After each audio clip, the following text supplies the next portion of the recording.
नमस्कार दोस्तों, मैं हूँ आपका कहानी वाला दोस्त।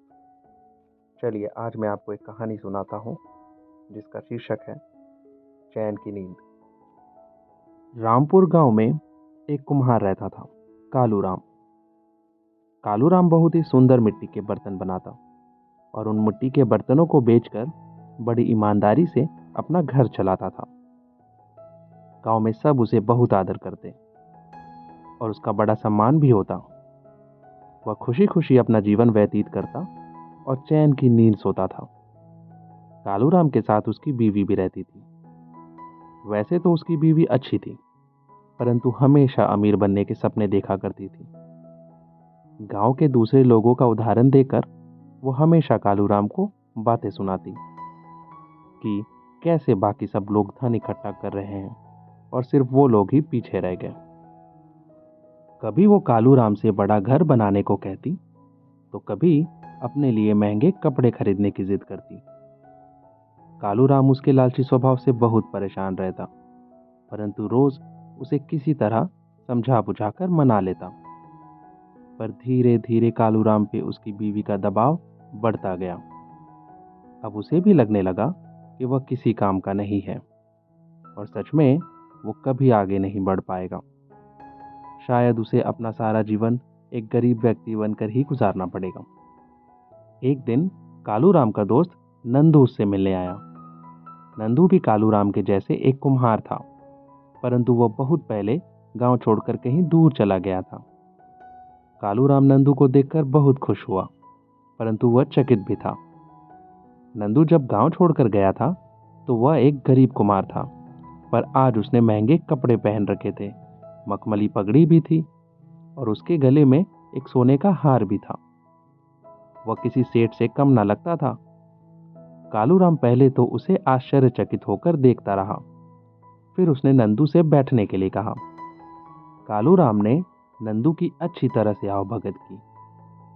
उसकी अच्छी सेवा करने के बाद कालूराम नंदू के साथ चारपाई पे बैठकर गप्पे हाँकने लगा। कालूराम से रहा नहीं गया और उसने नंदू से पूछ ही लिया, अरे नंदू, जब तुम गांव से गए थे तो तुम हमारी तरह गरीब थे, पर आज तुम इतने धनी कैसे बन गए? नंदू ने मुस्कुराते हुए कहा, अरे कालू भाई, मैं गांव छोड़कर सीधे शहर चला गया था और अपने रिश्तेदारों से रुपए उधार लेकर मैंने एक व्यापार शुरू कर दिया। फिर धीरे धीरे व्यापार बढ़ता गया और आज मैं एक अमीर इंसान बन गया हूँ। कालूराम की बीवी चोरी छिपे उनकी ये बातें सुन रही थी। जब नंदू वहां से चला गया तो कालूराम की बीवी ने कालूराम से फिर जिद करना शुरू कर दिया। उसने कालूराम से कहा कि उन्हें भी पैसे उधार लेकर शहर में नया व्यापार शुरू कर देना चाहिए। उसकी बीवी का सुझाव उसे अच्छा लगा और उसने गांव के मुखिया से बात की। मुखिया एक भला इंसान था और वो कालूराम को अच्छी तरह से जानता था, इसलिए उसने तुरंत कालूराम को 50,000 रुपये उधार दे दिए, परंतु साथ ही यह भी कहा कि पैसे वक्त पे वापस नहीं मिलने पर वो सख्त कदम उठाएगा। पैसे लेकर कालूराम वहां से चला गया। पैसे देखकर कालूराम की बीवी खुश हो गई। दूसरे ही दिन तड़के वो दोनों गांव से शहर चले गए। वे शहर पहुंच तो गए, परंतु उन्हें कुछ समझ नहीं आ रहा था कि क्या किया जाए। बहुत देर वह सोचते रहे और फिर थक कर फुटपाथ पर बैठ गए।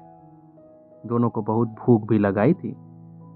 कालूराम और उसकी बीवी ने गांव से साथ लाए गठरी से रोटी निकाल कर खाया और कुछ ही देर में उनको झपकी लग गई।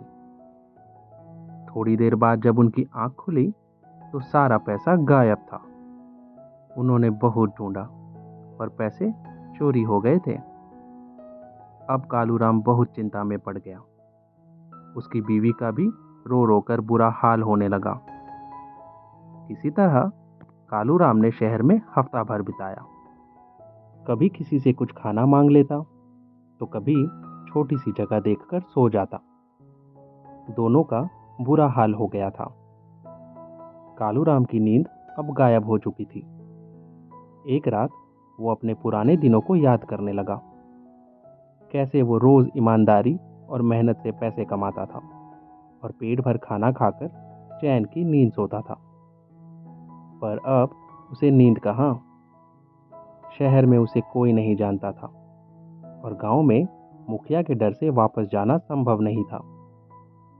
इसी उधेड़बुन में सारी रात निकल गई। उसकी बीवी को भी नींद न आई। दोनों ने सवेरे बहुत सोचा और अंत में हिम्मत जुटाकर गांव वापस जाने का निश्चय किया। उन्होंने सोचा गांव जाकर अपना घर बेचकर मुखिया के पैसे लौटा देंगे।